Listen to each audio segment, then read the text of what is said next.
Récemment, sur les réseaux sociaux et surtout sur TikTok, un phénomène étrange a émergé. Des dizaines de centaines de personnes ont partagé des vidéos déclarant que la fin du monde allait arriver à une date précise. On se souvenait sûrement de cette polémique qui a mis à la rue et au chômage plusieurs familles africaines. Ce qui a déclenché tout ça, c'est une prophétie partagée par un pasteur sud-africain nommé Joseph Mlakela. Selon ses déclarations, il aurait reçu une vision dans laquelle Jésus lui aurait dit que le moment de la rapture, cette croyance chrétienne selon laquelle les vrais croyants seraient amenés au ciel avant une période d'épreuve. Cette prédication, partagée sur une interview YouTube et reprise massivement sur TikTok, a donné naissance à un hashtag devenu viral. Hashtag Rupture Talk. Sur ce hashtag, on trouve des personnes qui affirment se préparer pour survivre à la fin du monde. Des vidéos où certains disent avoir vendu leur maison ou leurs biens ou quitté leur travail en prévision de cet événement. Des conseils de préparation spirituelle et évidemment aussi des vidéos sarcastiques et humoristiques qui se moquent de toute cette panique créée autour de cette vidéo. Ce type de prédiction d'apocalypse n'est pas nouveau dans l'histoire humaine.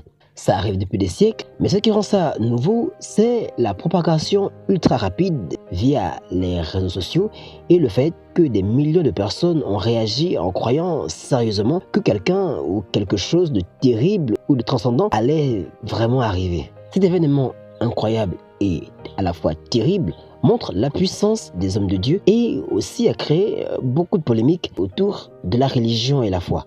Alors, maintenant, posons les bases autrement. Quand on voit un pasteur ou un leader religieux prédire un événement aussi énorme que cela devient viral, plusieurs réactions observées émergent. Certaines se moquent immédiatement en disant que c'est une arnaque. D'autres disent que les croyants sont manipulés. D'autres encore affirment que c'est une réalité spirituelle qu'on ne comprend pas.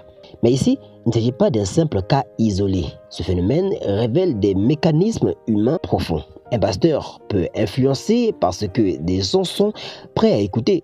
La viralité n'est pas la preuve qu'un pasteur manipule systématiquement. Et l'engagement d'un fidèle ne vient pas toujours d'une incapacité à penser, mais souvent d'une expérience émotionnelle ou même spirituellement vécue. Dans des cas comme celui-ci, les fidèles ne se contentent pas de regarder des extraits viraux. Pour beaucoup, c'est une expérience qui touche aux émotions, à l'espoir et à la peur ou à la foi. Ces mêmes personnes ne sont pas nécessairement stupides, elles vivent une réalité qui leur parle à un niveau personnel. Et c'est justement ce que nous allons explorer dans cette vidéo. Pourquoi certaines personnes acceptent si facilement des prédications ou des directions spirituelles, parfois même quand elles semblent irrationnelles vues de l'extérieur. Bref, nous allons analyser des